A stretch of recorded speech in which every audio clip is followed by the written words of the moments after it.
Sarah Snook's portrayal of Marissa Irvine in the Peacock Limited series All Her Fault captures a moment of sheer, visceral terror that resonates deeply with any parent who has ever second-guessed a routine decision. The story kicks off not with a dramatic explosion or a chase scene, but with something far more insidious and relatable: the sinking realization that a simple playdate arrangement has gone catastrophically wrong.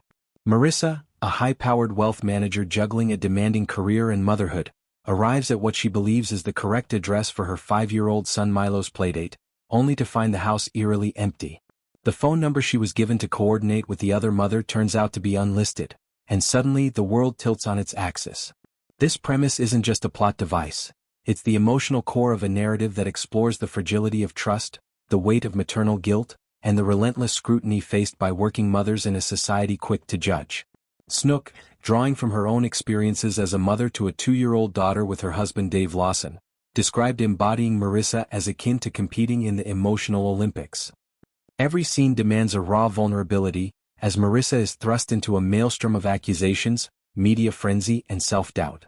The series, adapted from Andrea Mara's gripping 2021 novel of the same name, doesn't shy away from the complexities of modern parenthood.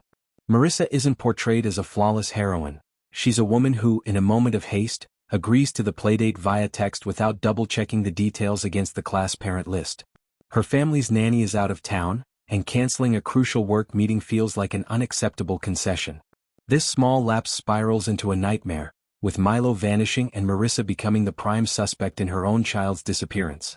The show masterfully weaves suspense with social commentary, highlighting how quickly a mother's professional ambitions can be weaponized against her. At the heart of this thriller lies a deeply personal anecdote from Mara herself, which serves as the spark that ignited the entire story. In April 2015, the Dublin-based author found herself in a situation that mirrored Marissa's horror almost eerily. Mara had arranged for her then 5-year-old daughter to attend a playdate at the home of another mother from her child's class. Armed with a printed class list, she approached the address confidently, only to be met with silence. No one answered the doorbell, no matter how insistently she rang. Peering through the window, Mara saw no signs of life, no furniture, no toys scattered about, nothing to indicate that a family, let alone a child, resided there. Her mind, in that frozen instant, began to conjure the darkest possibilities. Had she been duped?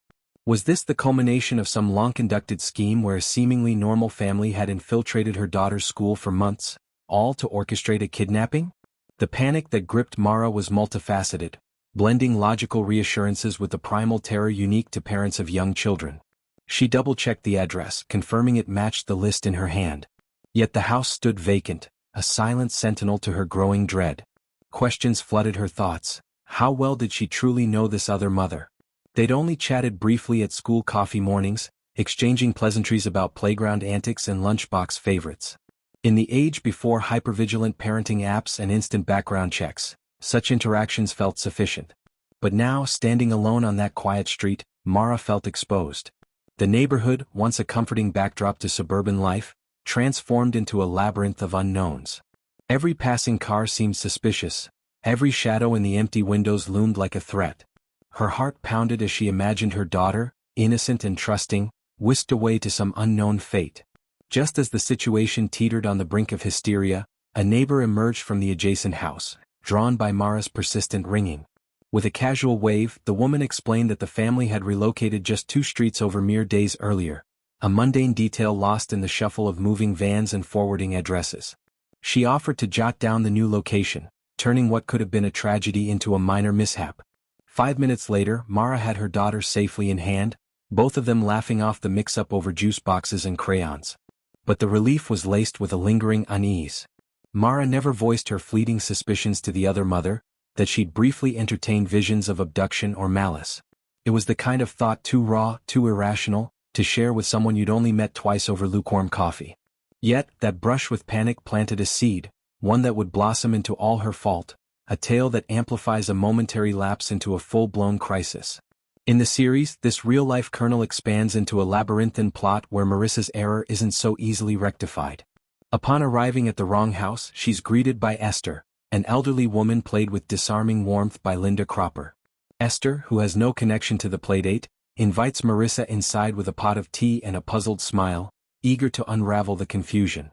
It's a scene dripping with awkward politeness, the kind that masks underlying tension. Marissa's embarrassment morphs into outright alarm as she dials the number again, only to hit dead air. When she finally connects with the real Jenny Kaminsky, portrayed by Dakota Fanning as a fellow working mom who's equal parts empathetic and perplexed, the truth sinks in: Milo is missing and no one knows where he is. Jenny, having hosted Jacob's playmate at her actual home, is as baffled as Marissa.